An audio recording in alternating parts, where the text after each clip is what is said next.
तो गुरु परंपरा योग संस्थान में आपका स्वागत है। हम लोग योग दर्शन विभूतिपाद में हैं और विभूतिपाद में जो हम लोगों ने लास्ट क्लास में देखा हुआ था उसको एक बार एक नजर देख लेते हैं, फिर उससे आगे बढ़ेंगे। लास्ट क्लास में हम लोगों ने देखा था चित्त के विषय में कि चित्त के 3 परिणाम होते हैं जिसमें था निरोध परिणाम, समाधि परिणाम, एकाग्रता परिणाम। ये चित्त का परिवर्तन है। चित्त किस तरीके से कभी निरोध अवस्था में जा रहा है, फिर उस पर और कंट्रोल हो रहा है, तो एक समाधि अवस्था में जा रहा है, फिर एकाग्रता की अवस्था में जा रहा है। तो चित्त के ये 3 परिणाम बताए गए हैं। जब चित्त के परिणाम हैं तो उसी तरीके से चित्त से पहले भूत और इंद्रिय भी है। तो भूत और इंद्रिय के भी 3 परिणाम की चर्चा यहाँ की गई है कि भूत और इंद्रिय के भी 3 परिणाम होते हैं। जैसे चित्त के 3 परिणाम हैं, वैसे ही भूत मतलब पंच महाभूत, भूत मतलब पंच महाभूत, और इंद्रिय उसके भी 3 परिणाम होते हैं। वो 3 परिणाम कौन से होते हैं? पहला है धर्म परिणाम, दूसरा है लक्षण परिणाम, और तीसरा है अवस्था परिणाम। धर्म, लक्षण और अवस्था, ये 3 परिणाम होते हैं। धर्म, लक्षण और अवस्था परिणाम होते हैं। अगला सूत्र है हमारा 13वें नंबर का जो सूत्र है उसमें कहा गया है कि जैसे परिणाम होता है चित्त का, वैसे ही भूत और इंद्रिय का भी परिणाम होता है। एतेन भूतेन्द्रियेषु धर्म, लक्षण, अवस्था परिणाम। 3 परिणाम कौन से होते हैं? धर्म परिणाम, लक्षण परिणाम और अवस्था परिणाम।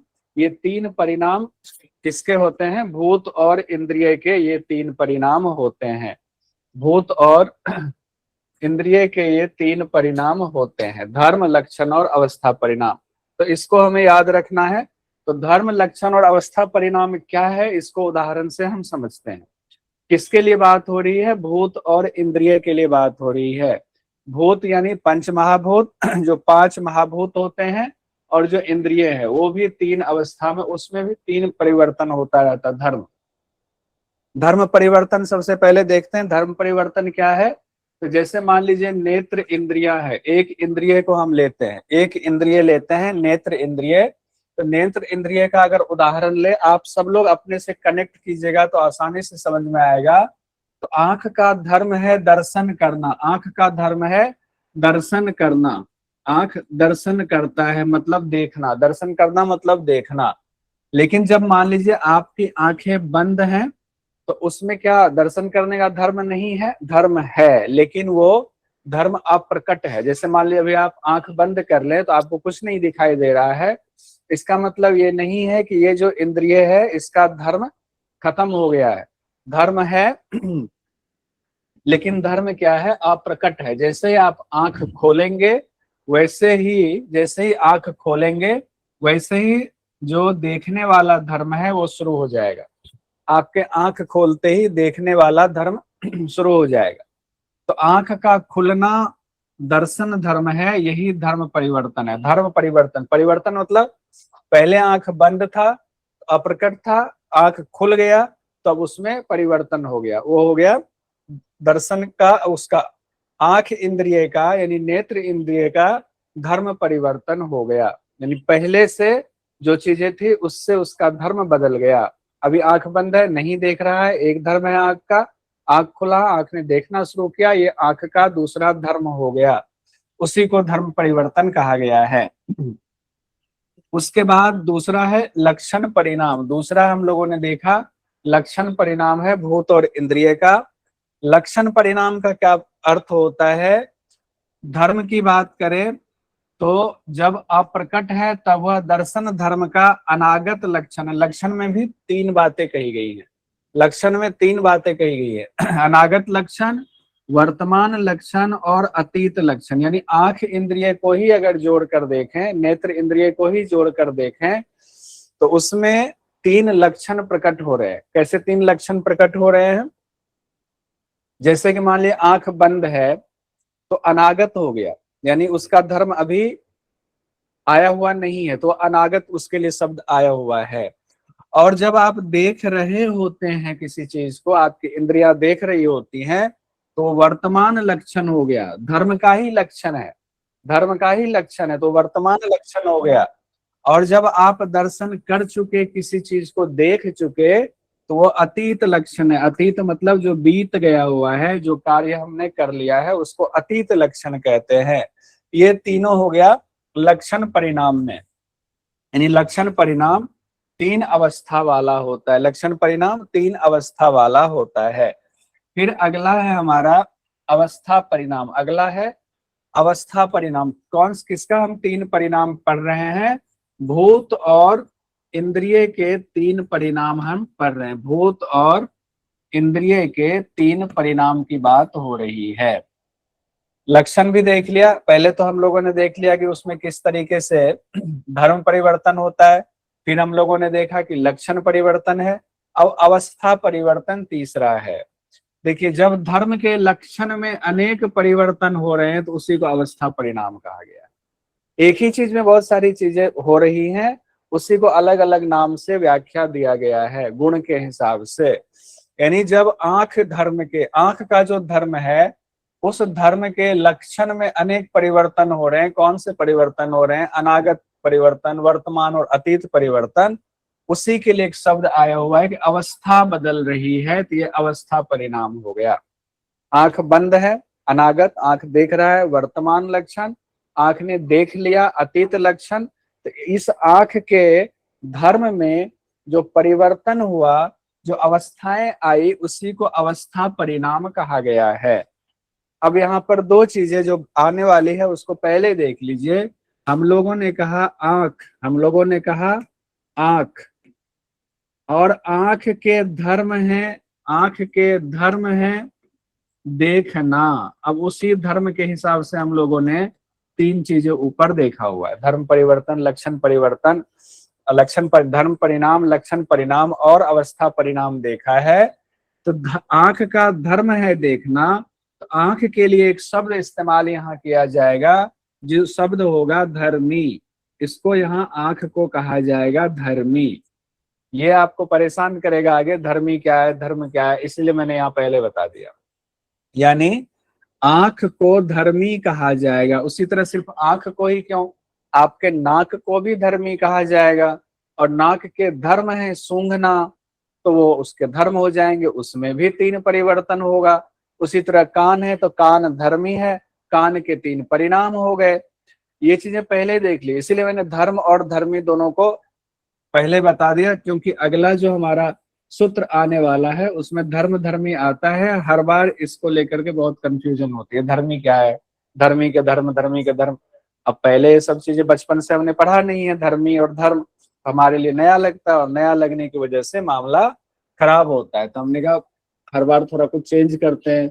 आज भी मैं पढ़ रहा था व्यास भाष्य भी और भोजवृत्ति भी। भोजवृत्ति में बहुत आसान भाषा में लिखा गया, भोजवृत्ति बहुत आसान सरल लिखा गया है। व्यास भाष्य थोड़ा कठिन है, लेकिन भोजवृत्ति बहुत आसान बताया गया है। भोजवृत्ति में उसी के लिए, जैसे हमने आंख लिया तो उन्होंने घड़े का जो है, मिट्टी और घड़े का इस्तेमाल किया हुआ है। ठीक है, आइए अब हम देखते हैं यहाँ पर। अब जो धर्म लक्षण और अवस्था परिणाम है, ये किसके परिणाम है? ये धर्मी के परिणाम है। अब देखिए धर्मी आ गया, धर्मी आ गया। धर्मी कौन होंगे? अब कहेंगे धर्मी कौन होंगे, ये तो आंख समझ में आया। धर्मी कौन? हम पढ़ क्या रहे हैं? भूत और इंद्रिय पढ़ रहे हैं ना, भूत इंद्रिय पढ़ रहे हैं ना, तो भूत और इंद्रिय जो है वो धर्मी हो गया। सीधा समझ लीजिए, जिसके परिणाम पढ़ रहे हैं वो धर्मी हो गया, उसके धर्म में परिवर्तन होता रहेगा। तो भूत और इंद्रिय धर्मी हो गया, और धर्मी के धर्म का परिणाम हम लोगों ने अभी देखा। अब यहाँ पर कहा गया वो धर्मी कैसा है। हम लोगों ने परिणाम तो देख लिया, इसके धर्म के संबंधी धर्म देख लिया, कभी ये हो रहा है, कभी और हो रहा है। वो धर्मी कैसा है, उस धर्मी के बारे में, यानी जो भूत और इंद्रियां आपके हैं उसकी चर्चा हो रही है। यानी धर्मी का स्वरूप। धर्मी कौन हो गया? धर्मी कौन हो गया? भूत और इंद्रिय। दूसरे शब्दों में देखिए, एक बार और मैं अभी ढूंढ रहा था, वही ढूंढने की कोशिश कर रहा, मैं 2-3 घंटे से लगातार बैठा हुआ था। एक तो हठ प्रदीपिका के मैं मंत्र को छांट रहा था इम्पोर्टेंट, फिर उसके बाद ये योग दर्शन में लगा। तो ऐसा नहीं मैं डायरेक्ट आकर के पढ़ाता हूँ, ठीक है, बोर्ड खोलने में दिक्कत हुई थोड़ी। कई घंटे से मैं बैठा हुआ था। तो मैं ये देख रहा था कि अगर आपके सामने ये सवाल आ जाए कि धर्मी, इस संदर्भ में जहां बात हो रही है, हम लोग ये विभूतिपाद में जो पढ़ रहे हैं, धर्मी यानी कि भूत और इंद्रिय के भी 3 परिणाम होते हैं, वहां धर्मी की बात आई है। धर्मी को प्रकृति कहेंगे या पुरुष कहेंगे, ये बात आ जाए इस संदर्भ में, तो धर्मी क्या होगा? चूंकि भूत और इंद्रिय की बात हो रही है तो धर्मी क्या हो गया? प्रकृति। प्रकृति के तत्व हो गए, प्रकृति के तत्व हो गए, एलिमेंट ऑफ नेचर। प्रकृति के तत्व, तत्व ही तो है ना, पंचमहाभूत और इंद्रिय क्या है? तत्व है। तत्व जो है उसकी चर्चा और उसको धर्मी कहा गया है, और उस हर तत्व के जो धर्म है उसके लिए धर्म शब्द का इस्तेमाल किया गया है। मैंने बहुत सरल भाषा में इसको बता दिया, ये अब कंफ्यूज मत होइएगा कभी। अब देखिए धर्मी क्या कहा गया है? धर्मी के लिए कहा गया शांत, उदित और अव्यपदेश धर्मानुपाती धर्मी। धर्मी कौन है? शांत, उदित और अव्यपदेश धर्म वाला होता है, वो धर्म वाला होता है। यानी कि शांत हो गया आपका अतीत, शांत हो गया अतीत, उदित हो गया आपका वर्तमान, और अव्यपदेश हो गया भविष्य, अव्यपदेश हो गया भविष्य।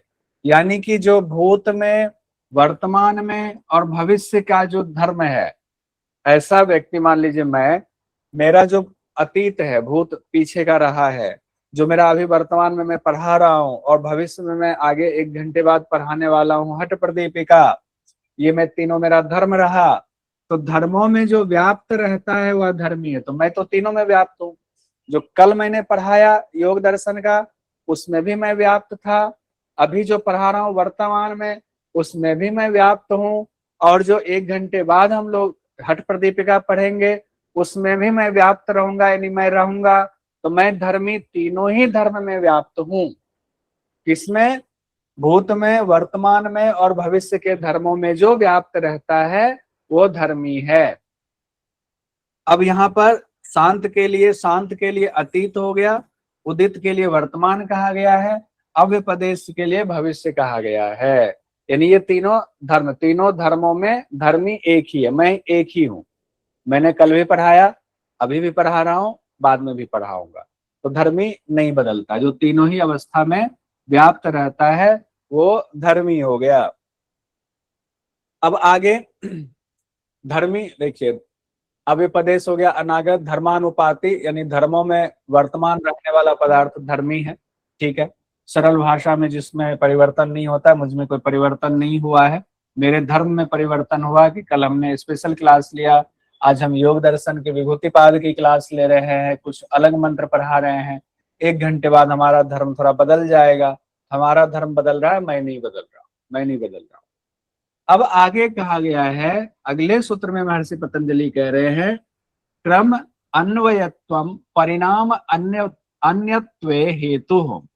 यानी कि धर्मी के धर्म का परिणाम अलग इसलिए होता है क्योंकि उसका क्रम अलग होता है।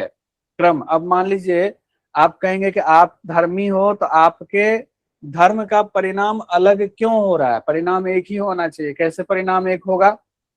इस दौरान परिणाम एक होगा, वर्तमान में परिणाम एक होगा, भूत वाला परिणाम तो अलग होगा, भविष्य का परिणाम अलग होगा, क्योंकि क्रम अलग है। तो क्रम से हम बढ़ रहे हैं, तो क्रम अलग होने की वजह से हमारा जो है, हमारे धर्म का परिणाम अलग पता चलता है, अलग होता है। क्यों होता है? क्योंकि क्रम अलग है, क्रम अलग। अब इसको मान लीजिए मेरे पर से हटा दीजिए, मेरे पर से हटाइए। मान लीजिए कि एक घड़ा है, सुराही, एक घड़ा है। अब ये घड़ा बना, इसका घड़े का धर्मी कौन होगा? मिट्टी। घड़े का धर्मी कौन होगा? मिट्टी। अब ये पहले मिट्टी था, क्रम जब वो मिट्टी था, फिर उसके लोई बनी, पिंड बना, और फिर वो घड़ा बन गया। तो क्रम बदल गया ना, धर्मी नहीं बदला। मिट्टी वही है, मिट्टी वही है, उसका क्रम बदलने से धर्म बदल गया। लेकिन तीनों अवस्था में धर्म अलग है। जब वो सिर्फ मिट्टी है, भुरभुरे रूप में, अलग धर्म है। जब पानी मिला करके पिंड बना दिया तो उसका धर्म बदल गया, पिंड रूप में उसका धर्म है। फिर जब उसको घड़ा बना दिया तो घड़ा रूप में उसका धर्म है। धर्मी एक ही है, धर्म बदल गए, हम यहाँ पढ़ रहे हैं किसके संदर्भ में, भूत और इंद्रिय के संदर्भ में। भूत और इंद्रिय वही है, उसके धर्म बदल रहे हैं। और अलग अलग धर्म एक ही धर्मी के क्यों होते हैं, क्योंकि उसका क्रम अलग अलग होता है, और क्रम का संबंध समय से भी होता है। ठीक है, क्रम का संबंध समय से भी होता है। तो ये बात भी हम महर्षि पतंजलि ने कह दिया। अब आगे देखिए भगवान पतंजलि क्या कहते हैं, परिणाम त्रय संयमात अतीत अनागत ज्ञानम, यानी तीनों परिणामों में संयम करने से, तीनों परिणामों में संयम। अब तीन परिणाम की चर्चा हो रही, चूंकि ये जो सूत्र आया हुआ है भूत और इंद्रिय के ठीक बाद आया हुआ है। भूत और इंद्रिय के जो, यानी भूत और इंद्रिय के जो तीन परिणाम बताए गए हैं, उसके ठीक बाद संयम की बात आई हुई है कि परिणाम त्रय संयमाद, यानी भूत और इंद्रिय के जो तीन परिणाम हैं, धर्म, लक्षण और अवस्था। ध्यान रखिएगा, बोल जाइए माइक बंद रख करके, धर्म, लक्षण, अवस्था। भूत इंद्रिय के तीन परिणाम हमने पढ़ा। क्या पढ़ा? धर्म, धर्म, लक्षण और अवस्था। धर्म, लक्षण और अवस्था, ये तीन पढ़ा हमने, एग्जाम में आएगा। और कल हम लोगों ने, कल नहीं परसों हम लोगों ने पढ़ा हुआ था चित्त के तीन परिणाम, NSA, निरोध, समाधि, एकाग्र। निरोध, समाधि और एकाग्र पाला हमने पढ़ा हुआ था, दोनों को 2 विंडो बना लीजिएगा ब्रैकेट में। तो धर्म, लक्षण और अवस्था परिणाम पर जब हम संयम करते हैं तो उस संयम से क्या होता है, अतीत अनागत ज्ञान हो जाता है। अतीत और अनागत, अतीत मतलब भूत, बीता हुआ, अनागत मतलब जो नहीं आया है, यानी भविष्य का ज्ञान हो जाता है। तो क्या होता है, भूत और भविष्य का ज्ञान कैसे होता है, जब परिणाम त्रय में संयम करते हैं। अब संयम शब्द आ गया, तो संयम शब्द हम लोगों ने पहले पढ़ा हुआ है। संयम के बारे में क्या पढ़ा हुआ है, धारणा, ध्यान और समाधि को मिला करके संयम कहा गया है। धारणा, ध्यान और समाधि, यानी जब ये धारणा, ध्यान, समाधि किसी एक ही विषय पर हो, सब्जेक्ट एक ही हो, तब उसको संयम, इस तीनों को मिलाकर कहा जाता है संयम। जब एक ही विषय पर किया जाता है तो संयम होगा। अब यहाँ विषय तो एक ही है, विषय एक ही है, क्या है, तीनों परिणाम है। तीनों परिणाम पर संयम कर रहे हैं। किसके परिणाम है, भूत इंद्रिय के परिणाम की चर्चा हो रही है, ध्यान रखिएगा। तब फल क्या मिल रहा है हमें, फल मिल रहा है भूत और भविष्य का ज्ञान हो जाता है, भूत भविष्य का ज्ञान हो जाता है।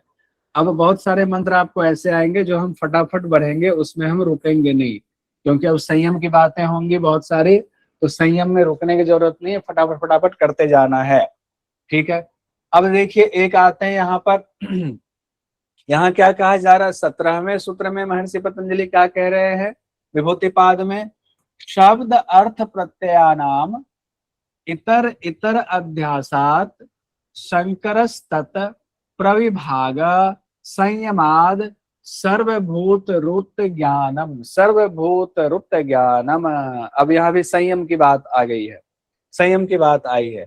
कहा गया शब्द अर्थ और ज्ञान से, प्रत्यय नाम कहा गया, शब्द अर्थ और ज्ञान से अलग अलग जो भाषित हो रहा है, लेकिन संकरस्य अध्यासा जो अलग अलग हो रहा है तो अलग अलग। शब्द अर्थ ज्ञान, हम लोगों ने देखिए समाधि में शब्द अर्थ ज्ञान आया हुआ था। कोई भी वस्तु है उसका एक शब्द है, उसका कुछ अर्थ है, फिर उसका ज्ञान प्राप्त करते हैं, शब्द अर्थ ज्ञान होता है। यानी समाधि पर जाने के लिए तीनों चीजों की शुरुआत में जरूरत होती है, शुरुआत में तीनों होता है तो सवितर्क समाधि कहते हैं। जब सिर्फ अर्थ रह जाता है तो उसको निर्वितर्क समाधि कहते हैं। ये तो हम लोगों ने पहले पढ़ा हुआ है, इसीलिए शब्द अर्थ जो ज्ञान की बात आई हुई है। शंकर मतलब होता है तीनों का मिला हुआ, तो शब्द अर्थ और ज्ञान इन तीनों का मिल जाने के कारण उसके अलग अलग विभाग में, उसके अलग अलग विभाग में संयम करने से, तीनों मिला होता है। अभी तो तीनों चीजें मिक्स हैं, हमें पता नहीं है अलग अलग, लेकिन तीनों चीजें मिली हुई हैं हर चीज में। उसके अलग अलग विभाग में संयम करने से सभी प्राणियों की वाणी का ज्ञान हो जाता है, ये कहा गया है। सभी प्राणियों की वाणी का ज्ञान हो जाता है। शब्द अर्थ और ज्ञान, ये तीनों अलग अलग हैं, लेकिन संकर मतलब मिक्स हो गए हैं।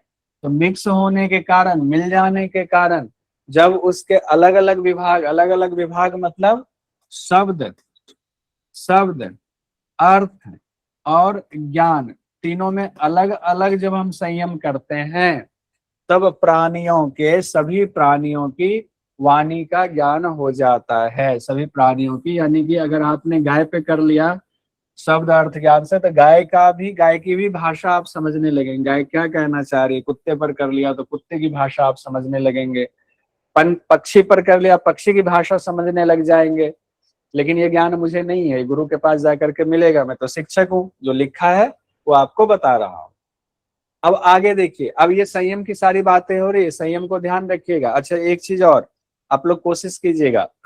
अब जो संयम शुरुआत से आया हुआ ना, जो विभूति पाद में संयम करने से क्या सिद्धि मिलती है, क्या विभूति प्राप्त होती है, चाहे तो उसका एक निमोनिक बना सकते हैं कि शुरुआत में यहाँ से यहाँ ये वाली सिद्धि के बाद ये इस विभूति के बाद हुए, उसके बाद इस विभूति के बाद हुए। इसको चाहे तो सीक्वेंस में कुछ लंबा सा आप निमोनिक बनाइएगा। मैं भी कोशिश करूंगा, कुछ निमोनिक बनाते हैं। क्यों?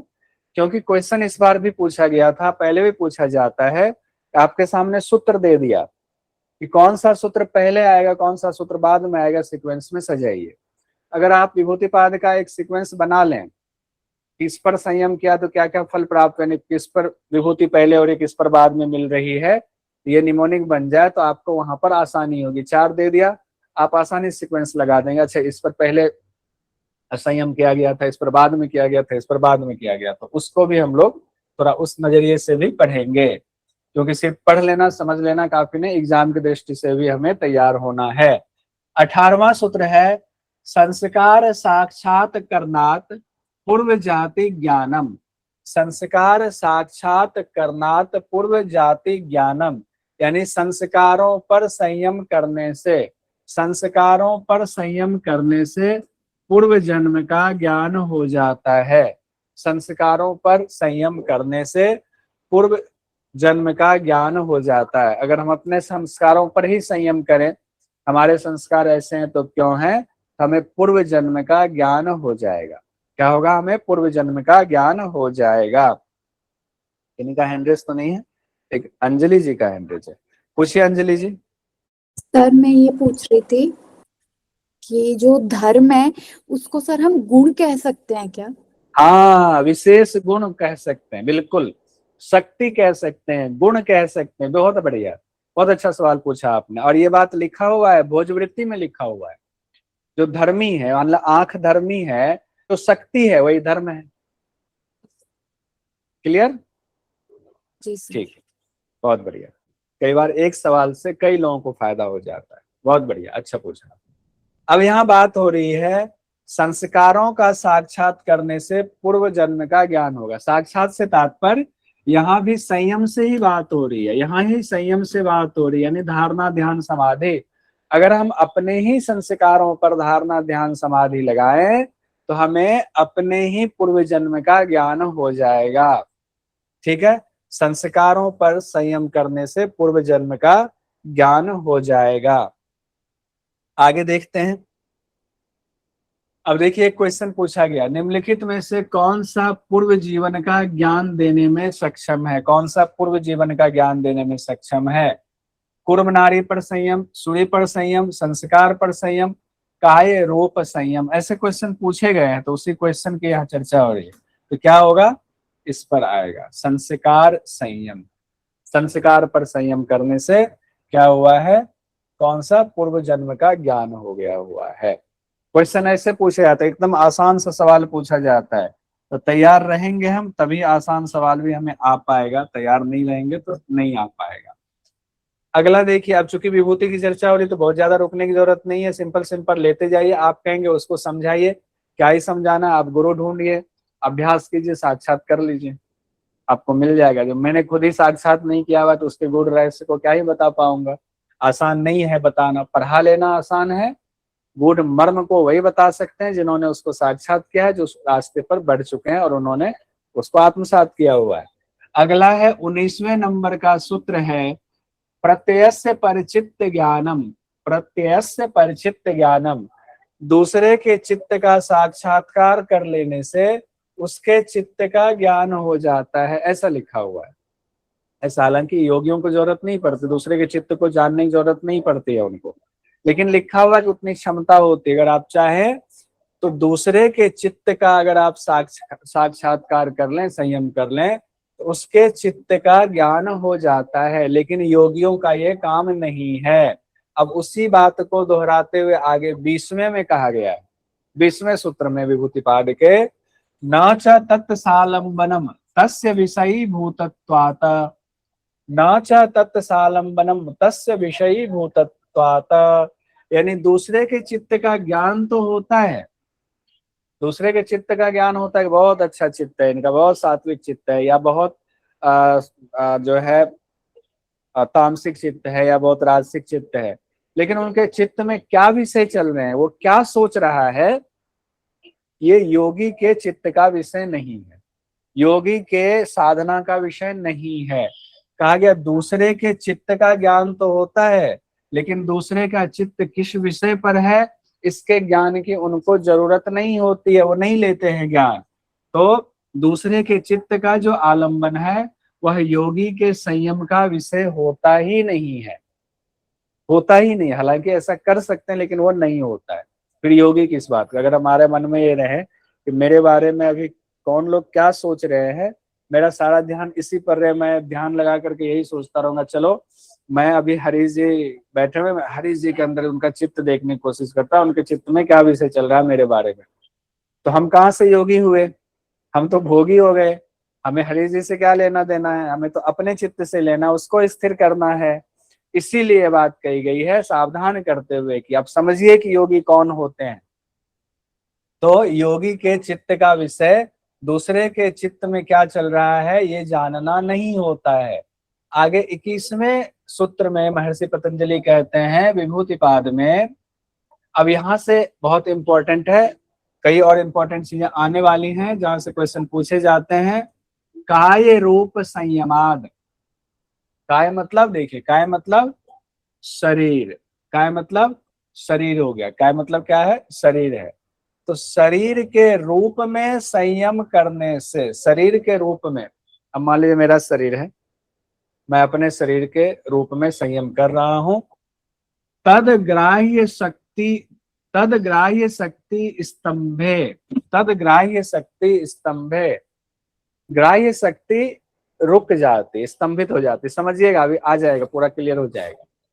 चक्षु प्रकाश असंप्रयोगे, 3 पार्ट में बांट कर इसको पढ़ेंगे तो हो जाएगा। चौथा पार्ट अंतर्ध्यानम है, चौथा पार्ट अंतर ध्यानम होगा, ठीक है।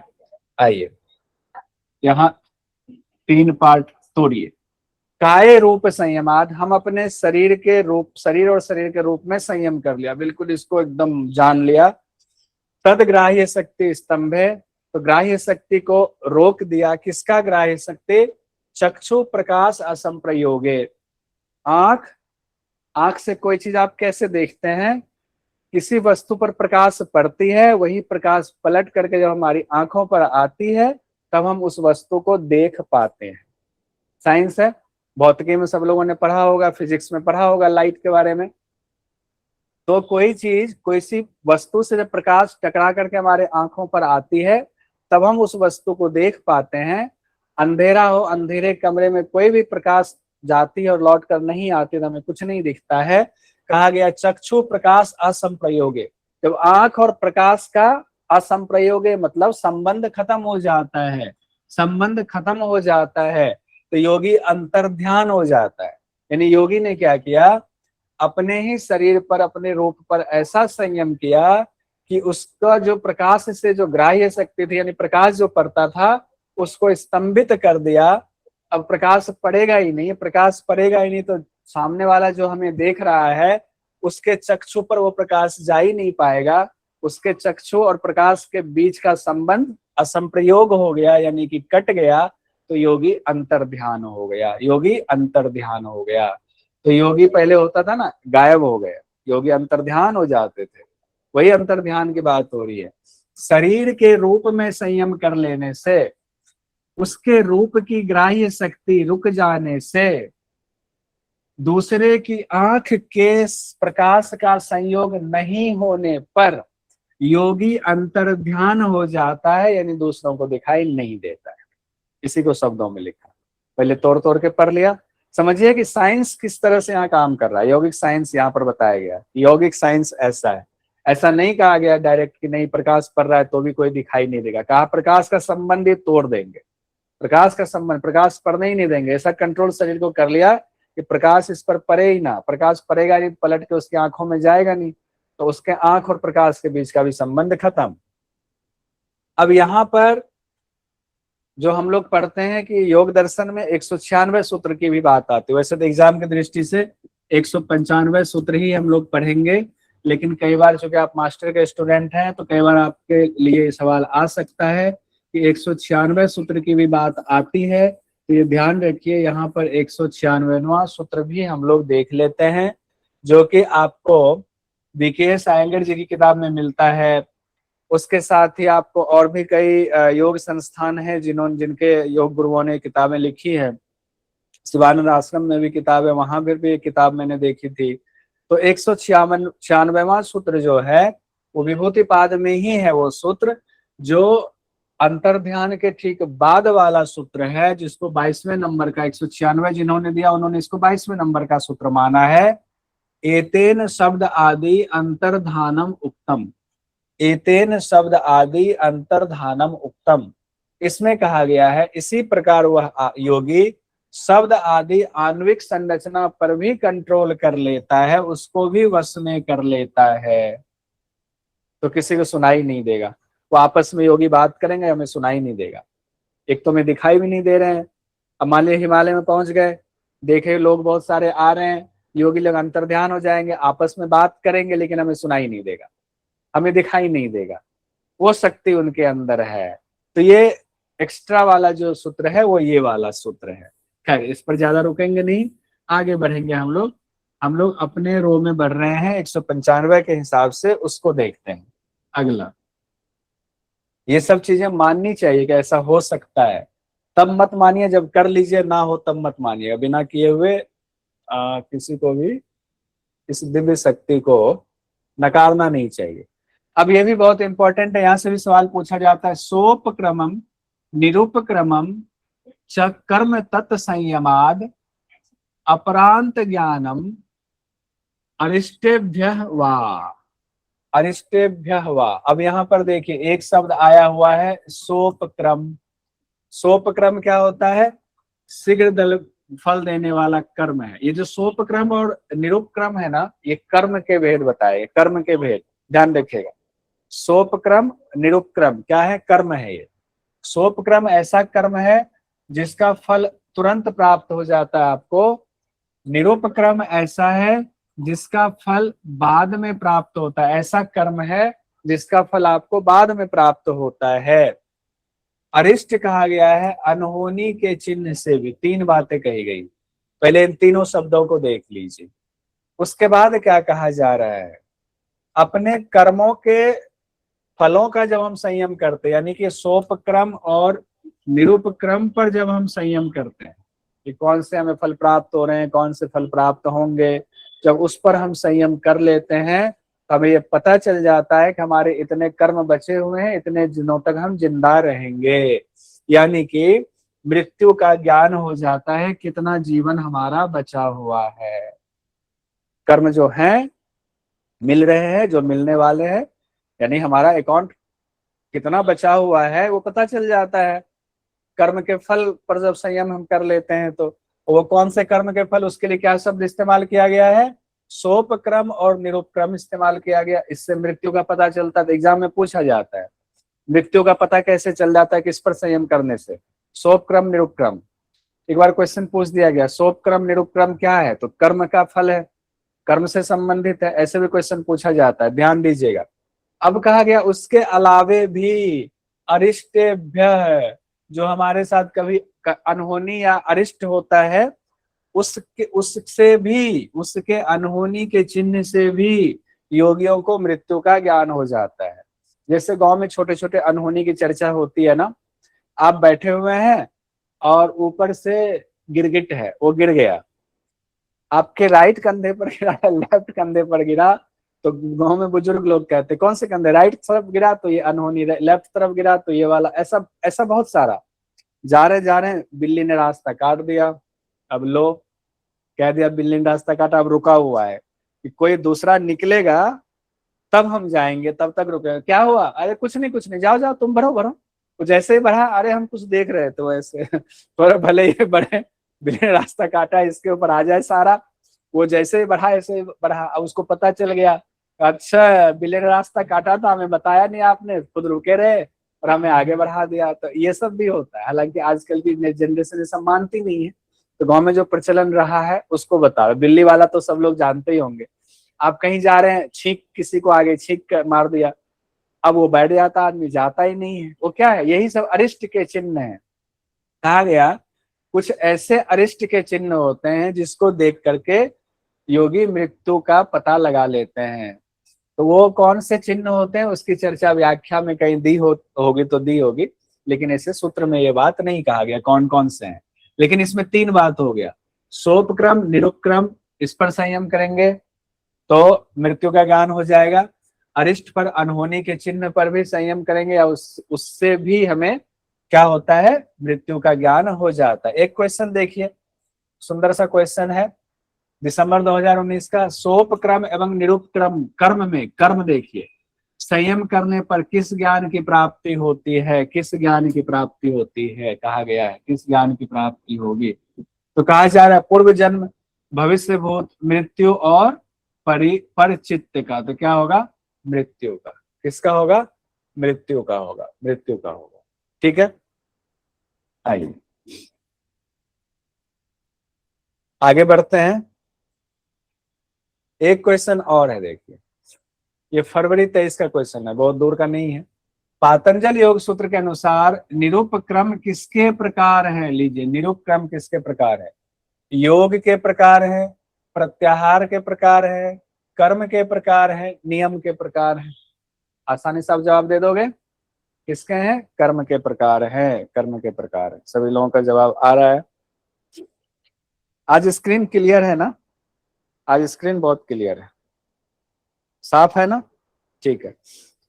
कल स्क्रीन बढ़िया नहीं था, परसों भी नहीं था, तो मैंने आज ढूंढा। हर रोज कैमरा की एक सेटिंग होती है, उस सेटिंग का बटन दबाना है तो स्क्रीन पीछे वाला क्लियर रहेगा, नहीं तो मैं मूव करूंगा मेरे हिसाब से वो ब्लर होता रहेगा। तो हमने कहा चलो ऐसे ही करते करते सीख जाए। तो ठीक है, ये कर्म के प्रकार है, ये हो गया उत्तर। आगे अगला हम लोग देखते हैं। अगला अगला सूत्र देखते हैं विभूतिपाद का। मैत्री आदिशु बलानी, मैत्री आदि में संयम करने से, संयम पढ़ रहे हैं हम लोग, क्या पढ़ रहे हैं? संयम, संयम पढ़ रहे हैं। मैत्री आदि में संयम करने से क्या होता है? बल की प्राप्ति होती है, बलानी, बल की प्राप्ति होती है। इसको तो ऐसे याद रख लीजिएगा। मित्रता तो अपने आप में बल है, ताकत होती है।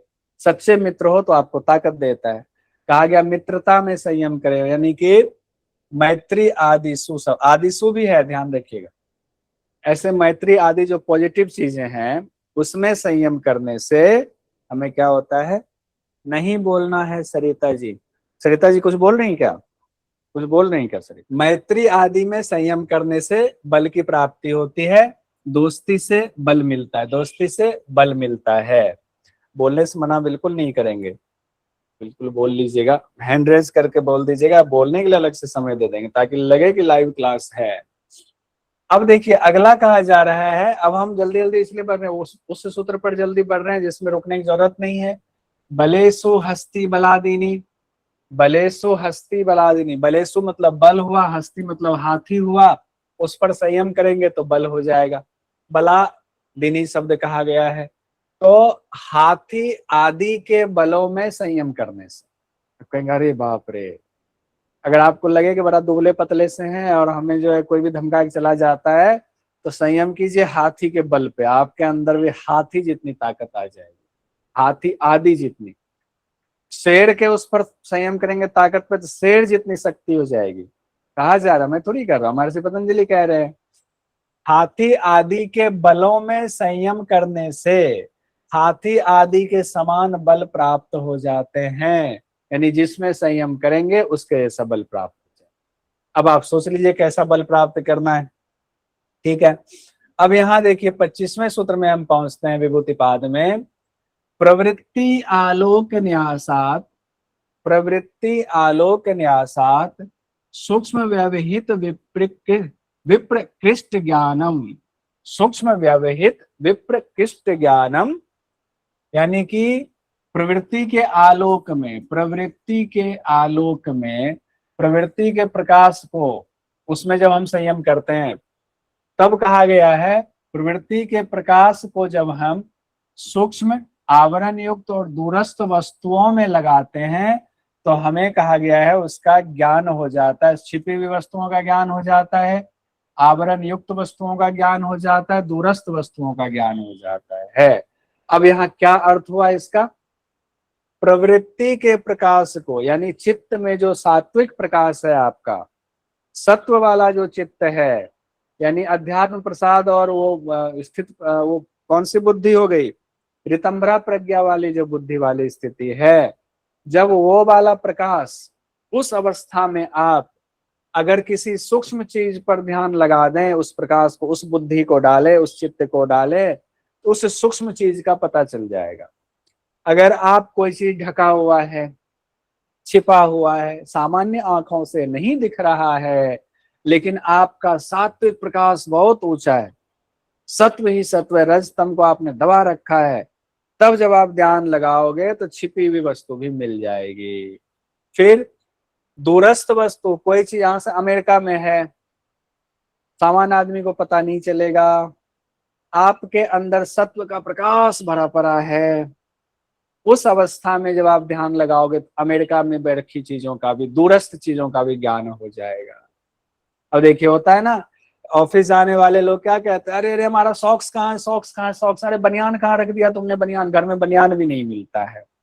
अगर आपने ये कर लिया ना, तो अब जब हस्बैंड लोग बोले अरे बनियान कहाँ है, कहा है, योग दर्शन पढ़ो, साधना करो, पूछने की जरूरत नहीं पड़ेगी, आंख बंद करना, देख लेना सूक्ष्म चीजें कहाँ हैं। अगर मान लीजिए ऐसे योगी होते, आंख बंद करके देख लेते कोरोना किस किस में है, किस किस में नहीं है, सूक्ष्म है, हस्बैंड लोग देख लेते कहाँ छिपा हुआ हमारा कच्चा बनियान, कहाँ टिफिन रह गया हमारा, अरे मिल नहीं रहा, पेन नहीं मिल रहा, डायरी नहीं मिल रही, तुरंत पता चल जाता, आवरण योग। अब दूर देश में कहीं छूट गया, अरे मेरी कलम कहाँ छूट गई, अब ध्यान लगा, अच्छा ऑफिस में छूटा है, कहाँ छूट गया, वह तुरंत पता चल जाता है। लेकिन किससे पता चलेगा? प्रवृत्ति का प्रकाश से। प्रवृत्ति के प्रकाश के लिए शब्द आया है ज्योतिषमती प्रवृत्ति। ज्योतिषमती का मतलब क्या होता है? सात्विक। सात्विक यानी कि सत्व ही सत्व बढ़ा हुआ है, तब की बात हो रही है। एक देखिए पहले पाद में 36वां एक आया हुआ था, 36वां एक आया हुआ था, चित्त की ज्योतिषमती प्रवृत्ति के लिए कहा गया, सात्विक प्रवृत्ति का बढ़ाना, चित्त की ज्योतिषमती प्रवृत्ति के लिए कहा गया। ये कहां पर इस्तेमाल हुआ था? शुद्ध करना, एक तो ये था, और फिर था चित्त को स्थिर करना। ये दो बातें हम लोगों ने पढ़ी थी। चित्त शुद्धि में कौन कितने सूत्र थे? 2, 33 दो थे। कौन कौन से दो सूत्र थे? 33 33 34 में कितने सूत्र थे? 35 से 39, 35 से 39 कितनी थी? 5। तब बात आएगी 34 तक हो गया, 35 से 39 तक। इसी में से एक है 36 वाला, जो चित्त की स्थिरता की बात आई हुई है। चित्त स्थिर कब होगा? जब सात्विक प्रवृत्ति बढ़ी होगी। जब आपका एकदम स्थिर चित्त वाला है ना, उससे कोई काम करा लो सारा उसका सटीक हो जाता है, तभी उसका जो है सूक्ष्म वस्तु का पता चल जाता है, छिपी हुई वस्तु का पता चल जाता है, दूर की वस्तु का पता चल जाता है। लिंक जुड़ गया, स्थिरता से जोड़ा गया है इसको। यहाँ पर आइए क्वेश्चन देखिए। विश्व का ज्योतिष, बहुत सुंदर, विश्व का वा ज्योतिषमती, विश्व का वा ज्योतिषमती, अति सुंदर। एक क्वेश्चन देखिए जून 2019 का है, ये वही वाला क्वेश्चन है। पातंजल योग सूत्रानुसार सूक्ष्म व्यवधान युक्त दूर देश में स्थित वस्तुओं की ज्ञान प्राप्ति का उपाय क्या है? विषयवती प्रवृत्ति, ज्योतिषवती प्रवृत्ति, संस्कार साक्षात्कारणात् बंध कारण शैथिल्यात्। ठीक है, तो इसमें क्या हो जाएगा, ज्योतिषमती प्रवृत्ति वाला हो जाएगा। क्या हो जाएगा, ज्योतिषमती प्रवृत्ति वाली बात आ जाएगी, ज्योतिषमती प्रवृत्ति वाली बात आ जाएगी। क्यों आ जाएगी, क्योंकि अभी हम लोगों ने पढ़ा हुआ है यहाँ प्रवृत्ति आलोक न्यासात, और इसको हमने जोड़ा हुआ है किससे, तो ज्योतिषमती प्रवृत्ति से जोड़ा। ठीक है, आगे बढ़ते हैं। ऐसे क्वेश्चन आ सकते हैं, ऐसे जो है कुछ कल भी हम लोगों ने कुछ परसों भी कुछ सूत्रों को आपस में जोड़ने की कोशिश की थी, तो सूत्रों को हम आपस में जोड़ेंगे तो अगर कहीं से भी क्वेश्चन एग्जामिनर पूछे हमें दिक्कत नहीं होगी। ठीक है, अब एक क्वेश्चन और है, योग सूत्र के अनुसार सूक्ष्म, अच्छा ये तो अभी देख ही लिया ना, वही तो है, नहीं ये अलग क्वेश्चन है, ये 2020 का क्वेश्चन है। योग सूत्र के अनुसार सूक्ष्म व्यवधान युक्त और दूर देश में स्थित वस्तुओं का ज्ञान कौन सी प्रवृत्ति के द्वारा होता है, विषयवती प्रवृत्ति, प्रवृत्त्या आलोक न्यासात, बहिर्कल्पिता और प्रकृति लय। अब एग्जैक्ट सूत्र से यहां से दे दिया सवाल एग्जैक्ट। ठीक है, दूसरा वाला उत्तर प्रवृत्ति आलोक न्यासात वाला, प्रवृत्ति आलोक न्यासात डाल दिया, उस पर पता चल गया। ठीक है, अगले उस पर आते हैं, सूत्र पर आते हैं हम लोग। 8:15 हो गया है, ठीक, कोई नहीं, 2-3 और देख लेते हैं। सिंपल सिंपल है, फटाफट हो जाएगा। भुवन ज्ञानम सूर्य संयमाद, भुवन ज्ञानम सूर्य संयमाद, कहा गया सूर्य पर संयम करेंगे। भगवान सूर्य है, भगवान सूर्य, अब भगवान सूर्य पर कोई व्यक्ति पूरा संयम करके यहाँ पर जो है भगवान सूर्य पर ही संयम कर रहा है, ध्यान पूरा यहीं लगा दिया हुआ है, तब क्या होगा, भगवान सूर्य पर संयम करेगा तो कहा गया है भुवन ज्ञानम, भुवन मतलब सभी लोकों का ज्ञान हो जाएगा, जितने भुवन है सबका ज्ञान हो जाएगा, सभी लोकों का ज्ञान हो जाएगा। यही सब तो मिस कर रहे थे उसमें पढ़ाने के दौरान, हंस लो आप लोग। ठीक है, तो सूर्य पर संयम करने से सभी लोकों का ज्ञान हो जाता है, सूर्य पर संयम करने से सभी लोकों का ज्ञान हो जाता है। फिर कहा गया है सूर्य पर कर लिए तो चंद्रमा क्यों रहेंगे, चंद्रमा भगवान पर भी संयम कर लेते हैं। चंद्रमा पर संयम किया तो क्या हुआ, तारा व्यूह ज्ञानम, चंद्रमा पर संयम कर लिया, चंद्रमा पर इस व्यक्ति ने संयम कर लिया तो क्या हो गया, ये ताराओं के व्यूह का ज्ञान हो जाए। व्यूह मतलब क्या होता है, व्यूह मतलब होता है रचना, व्यूह मतलब रचना, कौन सा तारा कहाँ स्थित है उस रचना को व्यूह कहा जाता है। बहुत सारा तारा है, वैसे सूर्य भी एक तारा है, हमारे लिए तो सूर्य जो है ऊर्जा के केंद्र है, लेकिन सूर्य जैसे बहुत सारे तारे हैं। तो चंद्रमा पर संयम करने से सभी ताराओं के व्यूह का ज्ञान होता है, व्यूह मतलब रचना का ज्ञान हो जाता है। और फिर कहा गया है ध्रुव तारा, अब ध्रुव तारा पर संयम कर लिया तो क्या होगा, तद गति ज्ञानम, ध्रुव तारा पर संयम कर लिया तो ताराओं की गति का ज्ञान हो जाएगा। 3 चीजें हम लोगों ने देखा, पहले सूर्य पर संयम किया तो भुवन का ज्ञान हुआ, यानी सभी लोकों का ज्ञान हुआ। फिर हम लोगों ने सूर्य के बाद चंद्रमा पर संयम किया तो चंद्रमा से क्या हुआ, ताराओं के व्यूह का ज्ञान हो गया, ताराओं के व्यूह का ज्ञान हो गया, ताराओं के व्यूह का ज्ञान हो गया।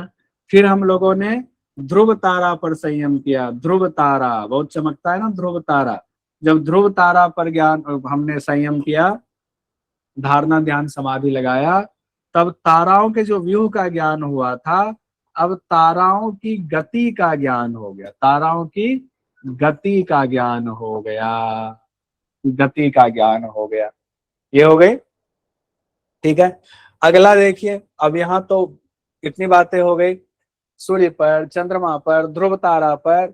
अब आइए हमारे शरीर में भी एक सूर्य है, वहां आते हैं, नाभि चक्र में आते हैं, नाभि चक्र में, नाभि चक्र में जब ध्यान लगाएंगे, नाभि चक्रे काय व्यूह ज्ञानम, जब नाभि चक्र में आप ध्यान लगाते हैं यानी मणिपुर चक्र में ध्यान लगाते हैं तो शरीर के व्यूह का ज्ञान हो जाता। काय मतलब शरीर, काय मतलब शरीर, शरीर के व्यूह का ज्ञान हो जाता है।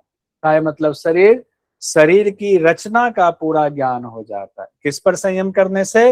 नाभि चक्र पर संयम करने से। किस पर संयम करने से? नाभि चक्र पर संयम करने से। कंठ कूपे छुत पिपासा निवृत्ति, 30वां है राउंड, फिगर कर लेते हैं। कंठ कूपे छुत पिपासा निवृत्ति, यानी कंठ कूप पर संयम करने से, कंठ कूप पर संयम करने से क्या कहा गया है? भूख और प्यास की निवृत्ति होती है। छुत पिपासा निवृत्ति मतलब भूख प्यास पर कंट्रोल हो जाता है। कंठ कूप पर संयम करने से भूख प्यास पर कंट्रोल हो जाता है। और हठ प्रदीपिका में भूख प्यास पर कंट्रोल करने के लिए कौन कौन सी मुद्रा के लिए कही गई है? चलिए एक थोड़ा सा आउट ऑफ द सिलेबस ले लेते हैं। तो हम लोगों ने देखा था शीतकारी, प्राणायाम आया है ना, फिर मुद्रा आया है। प्राणायाम में शीतकारी पहले आता है, शीतली बाद में आता है, फिर उसके बाद खेचरी पर आएंगे, फिर खेचरी पर आएंगे। ठीक है, ये भी ध्यान रखिए। अभी से एक एक शब्द बोलिए परीक्षा की तैयारी सोच करके, तो दिक्कत नहीं होगी। और यहाँ किस पर चर्चा हो रही? कंठकूप पर ध्यान करने से, कंठकूप पर ध्यान करने से। ठीक है, आइए तो आज यही रहने देंगे। महर्षि पतंजलि के अनुसार शरीर के किस स्थान पर संयम करने से भूख प्यास की निवृत्ति होती है? ऐसा क्वेश्चन पूछा गया था, अभी हम लोगों ने पढ़ ही लिया। कंठकूप पर संयम करने से भूख प्यास की निवृत्ति होती है। अब यहाँ से कल हम लोग यहाँ से शुरू करेंगे 31वें से। तो विभूतिपाद में भी 55 सूत्र हैं, 55 सूत्र कल कोशिश करेंगे, अगर